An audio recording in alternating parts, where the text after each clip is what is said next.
আমার মাধ্যমিকের ভাই বোনেরা, তোমাদের জন্য জীবন বিজ্ঞান সাজেশান দিচ্ছি। তোমরা ভূগোলের জন্য উপকৃত হয়েছো নিশ্চয়ই, জীবন বিজ্ঞানের জন্য হবে, তাই ভিডিওটি দেখো মনোযোগ সহকারে, কিন্তু লাইক করতে ভুলবে না। বেশ, দেখো প্রথম কোশ্চেন। একটি হিমোফিলিয়া রোগের বাহকের স্ত্রীলোকের সঙ্গে একজন স্বাভাবিক পুরুষের বিবাহ হলে তাদের সন্তানদের F1 জনুতে রোগাক্রান্ত হওয়ার সম্ভাবনা কত শতাংশ হবে তা চেকার বোর্ডের সাহায্যে নির্ণয় করো। 2 নম্বর কোশ্চেন। সন্তানের লিঙ্গ নির্ধারণের ব্যাপারে বাবাই মুখ্য ভূমিকা পালন করে, এই কথাটি একটি চেকার বোর্ডের সাহায্যে আলোচনা করো। 3 নম্বর কোশ্চেন। যৌন জনন অযৌন জননের পার্থক্য, একটি প্রাণীকোষের মাইটোসিস কোষ বিভাজন মেটাফেজ দশার বিজ্ঞানসম্মত চিত্র অঙ্কন করো। Next question. উটের অভিযোজনের জল সংরক্ষণের ভূমিকা এবং আরবিসির ভূমিকা আলোচনা করো। Next question.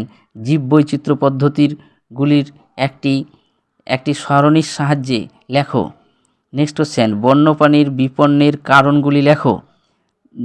সবথেকে গুরুত্বপূর্ণ, চোখের ছবি তোমরা এঁকে যাও অবশ্যই, যারা একবারই পড়াশোনা করনি ছবিটা এঁকে যাও এবং বিভিন্ন তাদের অংশের চিহ্নিত করবে ছবির, এই চোখের ছবিটি পড়বেই। নেক্সট কোশ্চেন দেখো, মাইটোসিস ও মিওসিস কোষ বিভাজনের পার্থক্য। তারপর দেখো, সুন্দরী গাছের অভিযোজন সম্পর্কে লেখো। Next question. মাটিতে নাইট্রোজেন আবদ্ধকরণে এবং পরিবেশে নাইট্রোজেনের মুক্তকরণে ব্যাকটেরিয়ার ভূমিকা আলোচনা করো। Next question. অর্জিত বৈশিষ্ট্যের বংশানুকরণ বলতে কী বোঝো? Next question.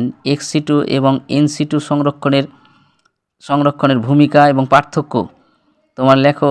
ফণিমনসার next question. ফণিমনসার পাতা ও কাঁটার অভিযোজন, অর্থাৎ ফণিমনসার গাছের পাতা কাঁটায় পরিণত হয় কেন? Next question.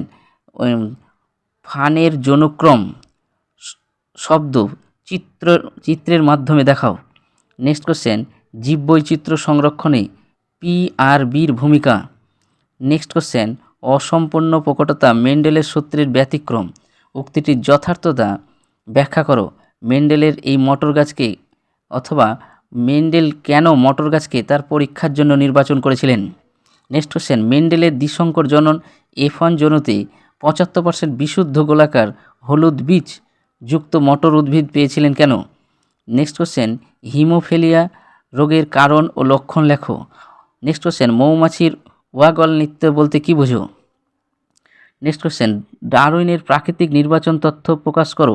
Next question. বিশুদ্ধ কালো ও কর্কশ লোমযুক্ত গিনিপিকের সঙ্গে বিশুদ্ধ সাদা মসৃণ লোমযুক্ত গিনিপিকের সংকরায়ন ঘটালে দ্বিতীয় অপত্য বংশে সৃষ্টগুলির ফিনোটাইপের অনুপাত চেকার বোর্ডের সাহায্যে দেখাও। এই থেকে পরীক্ষা থেকে প্রাপ্ত মেন্ডেলের বংশগতি সংক্রান্ত সূত্রটি লেখো। Next question. এই ছিল তোমাদের কোশ্চেন। আর একটা দেখো, কৃত্রিম হরমোন কাকে বলে? উদ্ভিদবিদ্যা ও কৃষিবিদ্যার ক্ষেত্রে কৃত্রিম হরমোনের ভূমিকা লেখো। Next question. অযৌন জননের বিভিন্ন পদ্ধতিগুলি চিত্রসহ আলোচনা করো। এই হচ্ছে তোমাদের জীবনবিজ্ঞানের কোশ্চেন। তাছাড়া তোমরা 10 বছরের যেগুলি পড়েছে সেগুলিকে ভালো করে নিজের মতো করে তৈরি করে যাও। শর্ট কোশ্চেনের জন্য বইকে খুঁটিয়ে পড়ো, দেখে যাও, অনুশীলনীর পেছনে যে সমস্ত কোশ্চেনগুলি আছে সেগুলি দেখে যাও, সালে যেগুলি পড়েছে 10 বছর আগে সেই সালের কোশ্চেনগুলি দেখে যাও। সেগুলি 2-1 জন্য 10 বছরের সালটি খুবই গুরুত্বপূর্ণ তোমাদের ভূমিকা পালন করবে। তাই না করে আর সময় অতিবাহিত না করে তোমরা দেখতে শুরু করো এবং কালকে সকাল 7টা অবধি তোমরা রীতিমতো পরিশ্রম করে যাও, দেখো ফল পাবে। আর জীবনবিজ্ঞান খুবই সুন্দর সাবজেক্ট, যদি একটু ভালো করে পরীক্ষা দাও অবশ্যই নম্বর পাবে।